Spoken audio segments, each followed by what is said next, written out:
Hello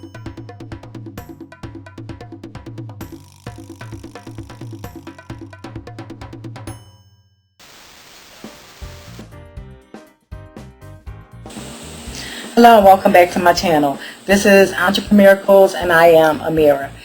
In this vlog, I compiled a list of things that I would do differently now that I have made so much progress in my journey. I've been working on this venture for 1 solid year now. So in hindsight, I made a lot of progress. However, I do feel like I could have done more if I had carefully considered my game plan. So this is a video of 5 things that I would have done differently.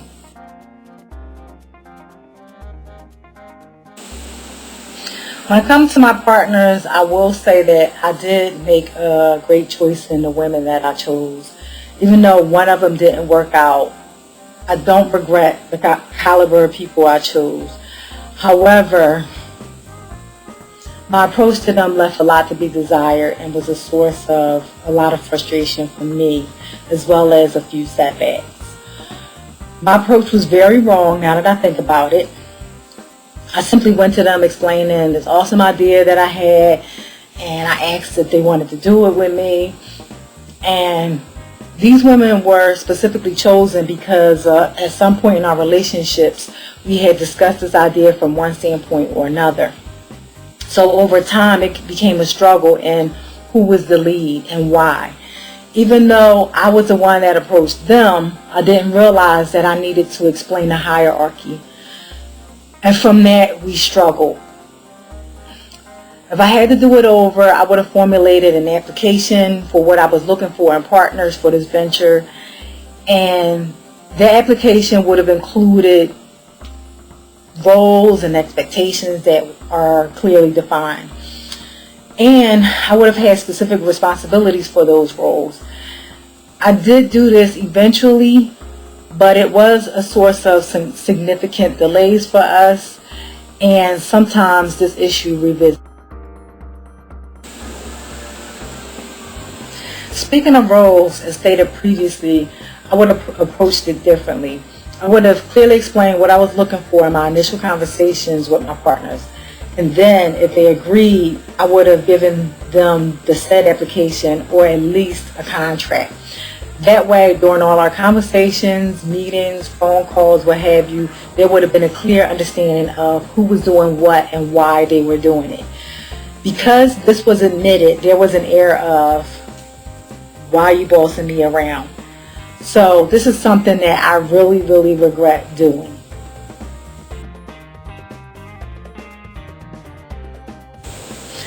The next thing is writing a business plan. When I realized that I needed a business plan, I felt like it would be a simple task.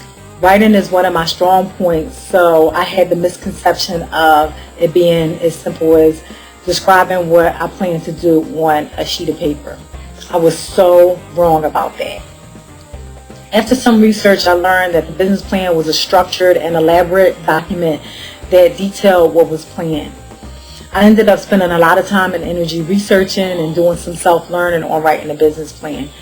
And then eventually I got help from my mentors and then took a class at the Free Library of Philadelphia and completed it in less than a week after taking that class. So if I had to do it over again, I would have taken some time to learn how to do it by taking a class. The class that I took was online and was very short, but if I took the class in the beginning, it would have saved me a whole lot of time. The next thing I would have done differently is used an incubator. An incubator is an organization that will help grow and develop a startup nonprofit organization. It does this by providing office space, supplies, and key people that will help you develop your organization. Once they feel that your organization is well established and ready to function independently, they release you from the incubator. This will help your organization get off the ground quicker. The only issue is that any funding that your organization is given will be allocated by the incubator. So the only reason why I say that I would have used an incubator is so that I could get my organization off the ground a lot faster, and also because I'm such a novice to this process, I felt like I would have benefited from expert help.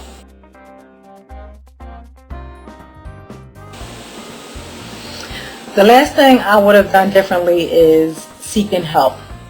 Although I did seek help in finding partners, mentors, classes, and workshops, there were still opportunities and needs for more structured help from experts.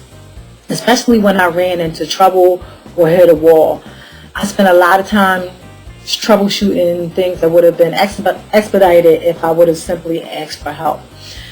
Even though troubleshooting and research can be a learning opportunity, you have to know when the issue is bigger than you and bigger than your knowledge base. There was a lot of times that I felt like if I would have sought help, I would have saved myself wasted energy.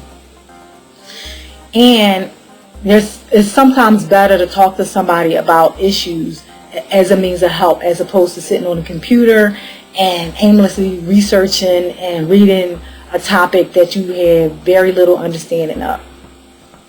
Also, along the lines of seeking help, I would have designated or delegated some of the responsibilities to other people as opposed to trying to do everything on my own. This goes along the line of having trust in people's ability to do things and not theoretically holding their hand. I'm not a perfectionist by any means of my imagination. But when it comes to having a significant idea, you can become steadfast on how you want to get things done. And you have to be careful with trying to do everything yourself and have trust in your partners and the help that is available.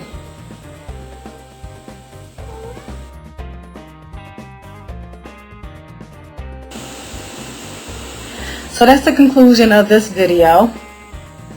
A vlog on things that I would have done differently when I was working on establishing my nonprofit organization. I hope you enjoyed this video. I hope that you're still interested and curious.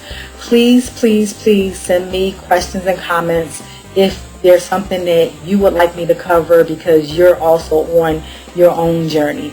And also, as always, like and subscribe to my channel, and there will be more videos to come. Thank you. Bye.